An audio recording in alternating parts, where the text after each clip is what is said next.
Hello, everyone. Welcome to another recording of Courage in Action podcast interview with international volunteers. Today, we're talking with Ralph from England, who is over here in Lviv, helping out with the volunteer community as well. And I just want to kick it over to Ralph a little bit and explain your background and who you are. Hi, Sean. Absolutely. I'm a little bit of an international volunteer, like quite a few others. I think I've grown up in different countries. I'm from England, but I spent half my life in France. I've lived in Germany. I consider myself quite European, which is paradoxical as I'm not European anymore. We unfortunately had Brexit passed by there. But I love languages. I love different cultures. I'm fascinated by the East, and although I studied international relations at university, I now work in the financial industry. Awesome. Thanks for sharing that. So going from studying international relations and working in financial industry, what are some of the events that led you to Lviv today volunteering? And I know you've been here for some time and had multiple experiences here doing that. So what steps have those been to lead you here? Yeah, this is actually my second time in Lviv. I came out for the first time in October 2023 for a couple of weeks. I've been here a couple of weeks. I'm actually on holiday. It's bizarre to say that. It's not really a holiday.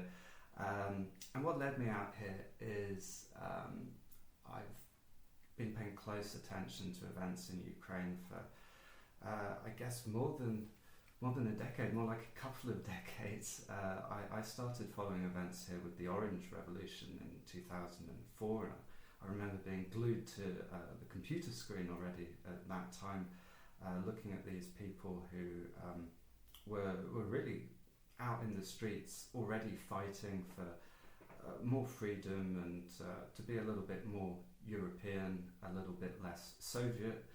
And I feel a sense of European solidarity, especially after 2014, the Maidan, with people manning the barricades and with European flags. So that's possibly a bit sentimental, but more importantly, I felt since day one of the full-scale invasion that our governments, the collective West, isn't doing enough for Ukraine. I know we're doing a lot, but if you think about any other reality, any other version of this story where Russia didn't have nuclear weapons, I guarantee you that we would have got involved directly. We would have been fighting alongside Ukraine to re-establish those borders, not only because it's the right thing to do, but because it's in our interest. And I think that still holds. I understand that our governments are constrained by the logic of nuclear dissuasion, but what holds true for the government doesn't necessarily hold true for individuals. So I don't think that we necessarily have an excuse for inaction. I personally don't have an excuse for inaction. Things aren't going to escalate just because I pop on a train to Lviv. So that's probably the most important bit for me.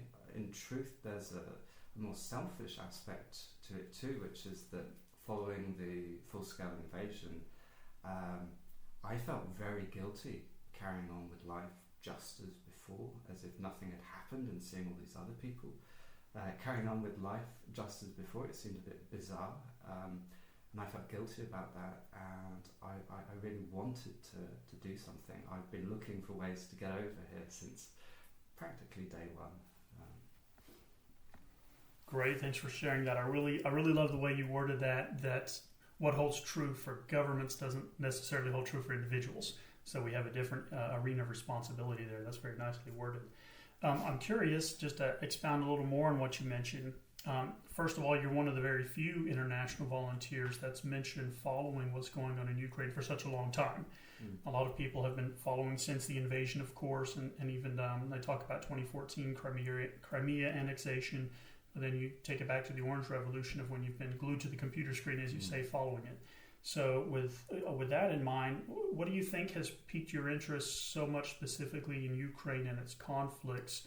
Thinking that there have been several freedom conflicts around the world in different countries. What about Ukraine has captured your awe? I think this does come back to what I was talking about a little bit earlier, and maybe I wasn't fully clear either. I think that Ukraine is many things. It's actually a neighbour, and I think Ukraine is vital to our own security, especially today, where the prospect of occupation, potentially defeat is there. It would redraw the maps of European security and create new threats for many members of the European Union who are alongside Ukraine's borders. But as I say, it's also solidarity. I definitely believe in a vision of Europe.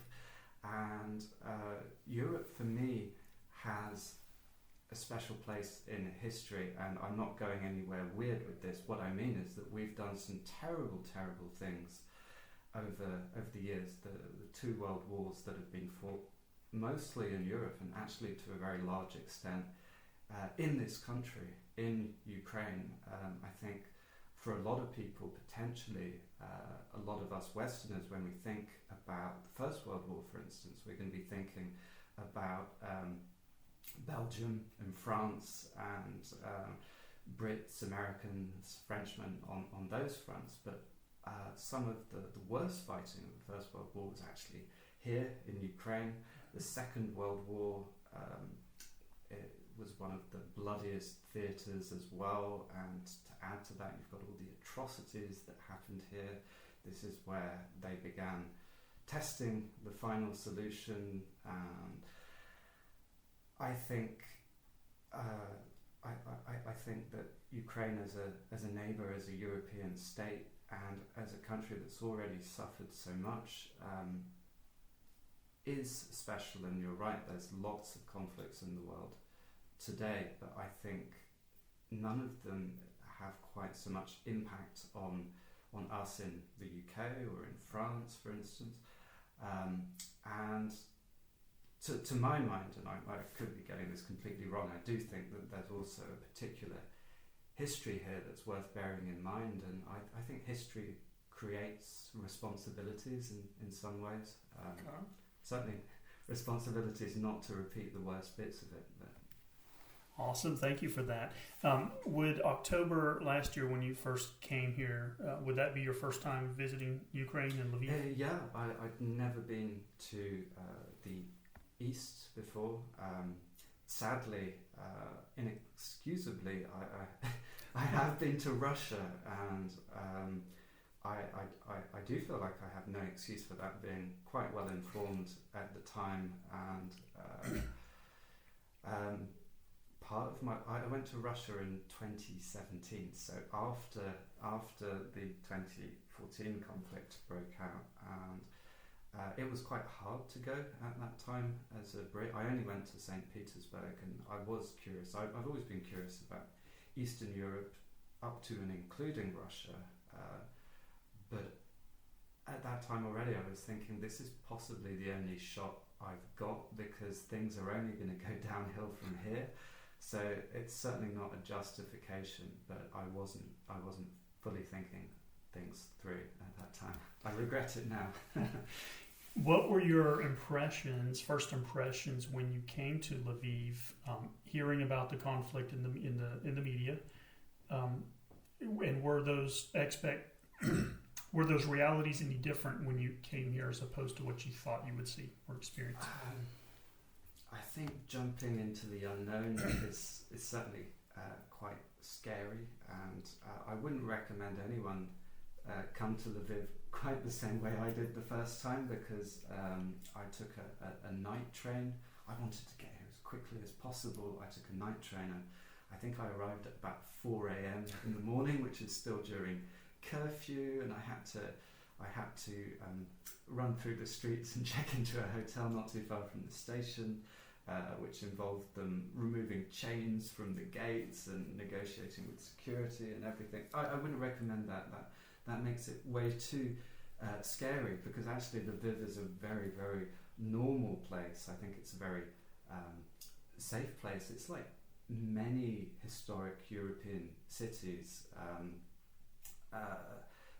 People might be thrown by the fact that, you know, the alphabet's in Cyrillic. Not everyone speaks English, but in many ways I would recognise it as a European city. Fewer tourists at the moment, maybe a few more people in uniform, but life here, as you know, Shannon, we all know, is mostly pretty normal to some extent, especially if you go somewhere like the volunteer kitchen, which I'm sure we'll talk about later. You might feel more like you're on an Erasmus trip, a student exchange program or something, because there is the language element, but there's all these foreign volunteers as well. And it's a great place to be and to make friends. Awesome. And yeah, so the volunteer kitchen, you mentioned, a nice segue. The next question I had for you was, what organizations or opportunities do you actively participate in while you're here? And what does that weekly routine look like for you while you're volunteering in Ukraine? Okay, I think there's probably a few parts to that question. When I came over here in October, it was with the intention of working, you know, for the volunteer kitchen, and that's what I started out doing. But I quickly got recruited to go and work on the new kitchen, because they were about to move to a bigger, better location, and they needed help doing some of the renovation work there. So unexpectedly I found myself cutting bricks and installing insulation, and actually learning DIY skills that I would have never expected to pick up over here. But that was what seemed urgent and important at the time, a little bit more so than cutting onions, although that's important too. So I found myself over there. This time coming back, exactly the same thing. My intention was to spend all my time at the kitchen, but because I already knew a number of people over here, Ukraine had other plans for me, so I spent a few days at the kitchen to begin with, but I'm now involved with some other projects. I'm currently building a 3D printer, which is again something that I probably never expected to be doing in this lifetime. And I'm also working with some friends and colleagues on another project, which is a little bit more hush-hush, so I won't go into the details, but it's important work. I think it's urgent work for Ukraine, and it's a great team. I'm really glad to be doing it.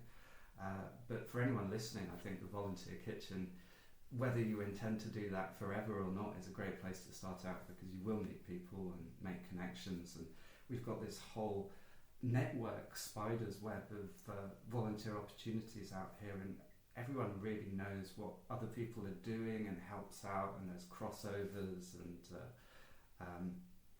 the kitchen is somehow, for me, at the centre of that. Awesome. What kind of challenges have you faced in your time here in Ukraine, small or large, that you could share or talk about, and how have you overcome them? Well, I haven't faced any major challenges, but I'm fairly amused by one challenge I have faced, which is on the waterfront. Now, as a Brit and someone who's lived in France and who has travelled, but mainly in Western Europe, it never crossed my mind that water from the tap wasn't meant to be drunk here. So the whole time I was here in October, I was drinking straight from the tap, which admittedly some people do, but it's not recommended, because I think the plumbing is quite old and dubious, and it's not quite up to standard. And I discovered that you're not meant to drink the water a few days into my trip this time, and I then drank the water that was here, which I presumed in a bottle. I thought that was just for emergencies, so I drank that, and the challenge was then, where do I get more water from? Because I've been told you just go to the shops and fill it up. But when I went, I had no idea how you work this machine. I asked the lady. It turned out she didn't really know either, but she got her colleague to come along, and her colleague just paid for the water for me and filled it up and said, this is a present, which is really nice, but I still have no idea how you actually work those machines. Great, that's kind of funny. So I'm a big avid water drinker myself, coming from the States. Trying to, here in the past couple of years, lead a more active lifestyle, and drinking water every day is part of it. And so when I came over here, that was another thing that struck me very similarly, is how little Europeans drink water. I say Europeans, Eastern Europeans perhaps in this case. And so I'm used to going to restaurants and cafes, and you just get free refillable water for as much as you want. And here they bring out little glass bottles and a little small glass, and that's about all the water you get, unless you ask for more. How do you maintain your well-being and mental health while over here volunteering in a war zone? I think this is such an interesting question, and paradoxically for me, I think it begins the other way around. My mental health is definitely being maintained by being here in Lviv, and I've met several other people who would echo that sentiment. I'm not sure how much I thought about it until October, when I was first here, and I met with a Dutch volunteer, and somebody was asking that same question, sort of, why are you here? And this Dutch volunteer said, well, actually my psychiatrist sent me. I kid you not. And he'd been really quite depressed since the full-scale invasion, which I think happened to a lot of people. He'd been feeling helpless. And the psychiatrist had some very practical advice and said, well, it's obvious you have to go out to Ukraine and help. And so that's what he did, doctor's orders. That's why he was here. And I really understand that sentiment. I think that personally, certainly definitely the first year after the invasion was a sort of mental low for me. I felt very down, and to a large extent, I think that was cognitive dissonance, which is the idea that there's your actions aren't aligning with your beliefs, or my actions weren't aligning with my beliefs. I certainly thought that I was the kind of person who would be over here straight away helping somehow, and when that didn't happen, that made me feel pretty bad. So my wife will tell you that I started to heal the day I bought tickets, literally. She saw the difference. So I think if you are in a dark place or a bad place, or Ukraine is taking up too much of your mental space, potentially coming out here is the solution. It's certainly it's not a problem for me. It's good for my mental health, I'm sure. Great, that's an interesting answer, and I just want to take that a level deeper, if you don't mind. Because back in 2022, I did a solo travel trip around Europe, mainly to see my sister in Germany and then kind of see a lot of Western Europe. And before going, a lot of my research on blogs and different people who had traveled independently to several countries, there was a lot of online discussion about mental health, and if you have issues, or the old cliche phrase, you have demons you're trying to fight or work out back home, you're not going to find a solution by traveling and getting away. You're just, wherever you are, there you are, and you take those with you. So I'm curious to know how you have grown or evolved as a person for your own independent mental health since coming over here to volunteer. And how do you see yourself in a better light, in a better way now, as opposed to before you bought tickets? I think the answer to that is definitely yes. As I said, really, overnight I was suddenly able to align my values, my beliefs with my actions, and there's no way in the world that doesn't make you feel better about yourself as a person. Today I feel definitely a lot happier about who I am and what I'm doing here, And as I mentioned, I'm only here on holiday. I haven't quit my job or anything to come over here, but I try to do everything I can when I'm at home to support Ukraine as well. Often that means financial support, but I go and volunteer a couple of 100 kilometers away from where I live, about once a month as well. It's quite a long way to go, but it's a volunteer place that allows me to do camouflage netting and trench candles and some of the things that I know are actually helping the armed forces. There's lots of volunteer opportunities out there in Lviv and in Europe and in other places, but to me it's very important that we actually help the army to win this conflict, because I don't think we can solve anything over the long term without a battlefield resolution, really. And I won't say if I'm optimistic that can happen, but I feel that it is the right thing to do, and therefore we should do it anyway.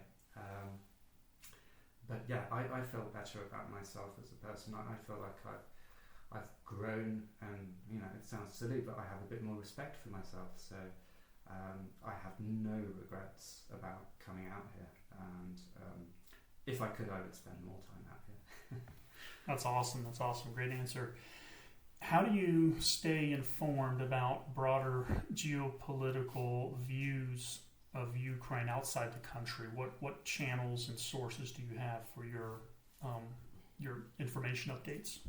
Okay, so some of what I read might not be helpful for everybody because it's behind paywalls, and I'm lucky enough to have access to some of the more expensive publications through work, but my absolute go-to, I love reading The Economist, which has really, really great geopolitical and military coverage.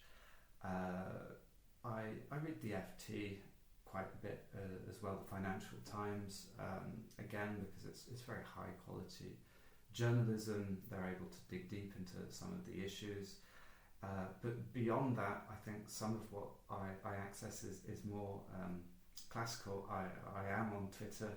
I go on Twitter a lot to follow the news and what's happening in real time. Very sad, I know. And probably like a number of people out here, I am a fella, part of NAFO, as I pronounce it. Some people differ on that one. And the last thing I'd say is there is an excellent podcast by a publication called War on the Rocks, and they have a number of podcasts. This one, the one I always listen to any episode that has Mike Kaufman, who's an analyst, I think of Russian origin, who looks at really the military aspects of the conflict and has some fantastic insights. Unfortunately, we're in the middle of a shell shortage right now, and we're all worrying about that. But having listened to this podcast since the start of the war, I think I started worrying about a shell shortage in about March 2022. It's been on my mind for a long time. I nearly have nightmares about it, which shows you that I'm a little bit too focused on Ukraine. But I have nightmares because it's not just about Ukraine. I think it's terrible for our security that none of the European states right now really has enough ammunition to fight more than about 2 weeks of conflict at this scale. Mm-hmm. And the idea is always, Uncle Sam is there to fill in. I'm sorry, we know there's no guarantee there either, so I think Europe really needs to step up its game. And sorry, I'm rambling because that was not what this question was about, but that is something that I've become very aware of through the War on the Rocks podcast. Thanks for sharing. I haven't heard of that podcast before, so I definitely want to check it out. That sounds very interesting. Last question I have for you, my favorite question, just 2 words, is what else? What else would you share with, what message would you share with volunteers people, I should say, that really want to come over and volunteer in the same way you did, and they're sitting on their couch, they've done their research, they have the time off work, they have the money, but there's just some little mental apprehension they have to get over to come over here and participate and contribute. What would you say to those people? I think it's fascinating. This is based on a conversation I had on one of the last nights I was here. In October, we went out to a restaurant, which we do quite a lot because food out here is relatively cheap. Certainly coming from Europe or the US, it's relatively cheap, so we eat out quite a bit. My realization that I shared was that when you're at home, it feels kind of crazy to come out to Ukraine, right? It's a big step. But once you're here, it feels pretty crazy to be sitting at home. And I'll leave you with that thought. Thanks so much. I like the way you worded that. Well, thanks for talking with us. You mentioned earlier, I think a big takeaway that I hear as a common thread in everybody I've interviewed is you use the word network. There's a huge network of volunteers here that can help you get connected in many ways. Someone else worded it a hive, and you use spider's web. I like all those ideas of just come out and volunteer. And to everyone listening, when you do come out here, there's a huge network of people able to help plug you in and help you navigate the cultural differences here and find ways to contribute to the victory effort. So thank you, Ralph. We appreciate you. Thanks, Shannon.